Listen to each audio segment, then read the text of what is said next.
So what exactly does improvisational freedom, like Alan Holdsworth or Django Reinhardt or Wayne Krantz or Wayne Shorter or Miles Davis or John Coltrane or Joe Henderson, what about Sonny Rollins, George Benson, Wes Montgomery, Kurt Rosenwinkel, Charlie Christian, Charlie Parker, Herbie Hancock, McCoy Tyner, Bill Evans, Lenny Breau? Improvisational freedom is seeing an abundance of creative opportunity along specified pathways that are not only melodic, they are also chordal. Here's the key. The abundance of creative opportunity is only realized when the focus is on the rhythm.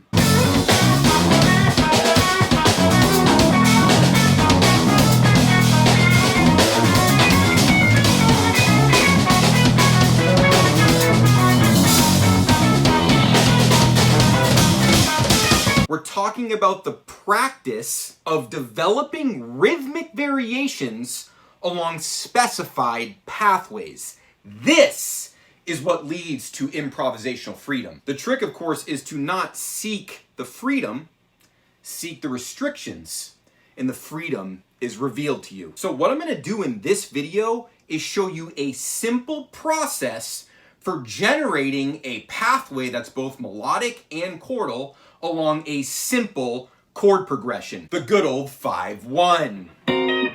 So already you could call that a chord pathway. Let's not get too carried away though. Let's start simple. Let's start real simple. Let's start melodic and ergonomic. We're gonna go with the old fingering 2, fingering 3 hybrid, starting in root position on G minor. This is our 1 chord, so you can follow along with the diagrams. I urge you to take out your guitar and actually practice along with what I'm doing, because if you do that, by the end of this video, you will literally be enlightened. So as you can see, our harmonic rhythm is going to be 1 measure of G minor, 1 measure of D major. 7ths don't matter, we're only thinking about triads. So for that fingering 2 root position hybrid on G minor,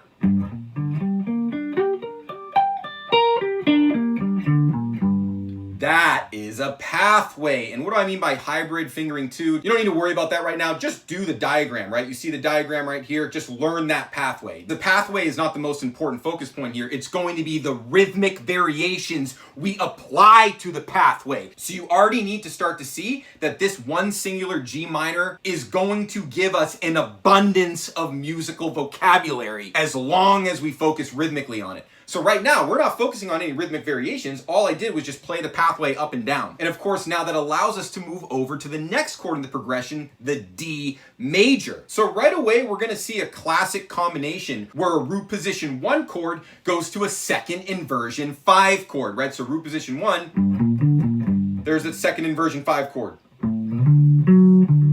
Right, just isolating the bottom 2 strings, but the second inversion part is that the G can go up to A through voice leading, giving us a second inversion fingering 3 on the 5 chord, right? So look how beautifully these connect to one another.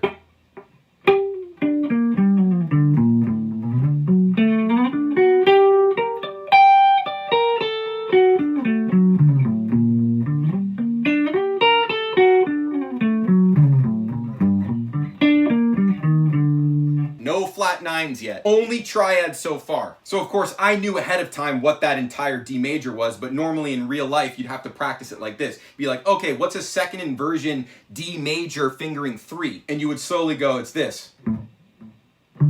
Oh, it's like a caged. Oh. Oh, I get it, good. Now I can improvise along that pathway, and here we are. Right? You see how this is a microcosm of everything that you would do when you actually go to improvise on tunes? Tunes just have chord changes that are a lot more complex and a lot more twisty and turny than the good old 5-1. But if you can understand the good old 5-1, and you start to see the classic triadic voice leadings on just the 5-1, that is the basis of all the knowledge that you need to ascend that improvisational freedom level. The trick is to find the freedom on these singular pathways in this 2-bar progression. Find the freedom there. Find it through the restrictions. So what could the freedom look like?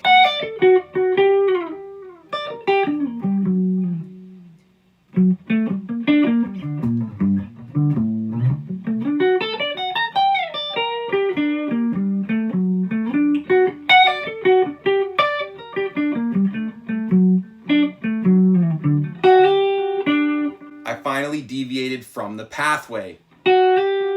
This is what naturally starts to happen. See, the fretboard is now connecting multiple pathways that I've already studied, right? Because I've studied this D major pathway, and that's what just crossed over on me right there. I saw this opportunity go from this D major shape to this G minor. So what's happening here is the fretboard is opening up itself to me. But that was happening because I was focusing on those restrictions. I was getting in the flow. I was making some mistakes, but I was ready to sort of take a chance, right? And start to realize, okay, this is how my whole vocabulary compounds. It starts by just focusing on that restriction, losing yourself in the flow of that restriction, and then what happens is you might start to make some mistakes. But guess what? They're only mistakes relative to the parameter that you already set, right? So what I played here, that was anything but a mistake. It was all the right notes, it was all the right harmonic rhythm, but I deviated from my singular pathway, right? Now this is a subtle thing. Hopefully you guys have the patience and attention span to see what I'm referring to right here. I'm referring to the fact that as an improviser, the biggest strength that you need to cultivate is your focus. Your focus needs to be insane. So the way to get your focus to that crazy level of precision is by restricting it to singular pathways, knowing that you have this huge headroom to make mistakes because your focus is so dialed in to something so specific that if the focus lapses for a second, you have that buffer. And in this case, the buffer would be I see multiple pathways. I'm working on one, but out of that, I see others. And so those overlapping pathways ultimately protect me from all mistakes. But don't forget the key. The key is that I'm focusing on it rhythmically. That's where all of it starts to mesh together. As I can reach that higher level of just rhythmic creative focus, the pathways will start to compound on themselves because you'll start to see how a little can go a long way. All right, let's get deeper into some of these variations.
I'll say that was a lapse of focus that I could not recover from, and I was happy to stop there because I really wanted to show you guys an example of how this practice can build on itself. You see the different dimensions to it, right? The rhythmic aspect, you see I was shifting from triplets to 16th notes. The delay was guiding everything. And you can see right there, that number one strength that I'm cultivating, it's my focus, right? So what you gotta realize, mistakes will test your focus. So you can sort of gauge the strength of your focus by whether or not mistakes can pull you out of it. That would be like level 1. Okay, cool, I transcended mistakes, because the transcendental part can't be understated, right? The transcendental part is that mistakes become your vocabulary, right? Mistakes become your ideas, right?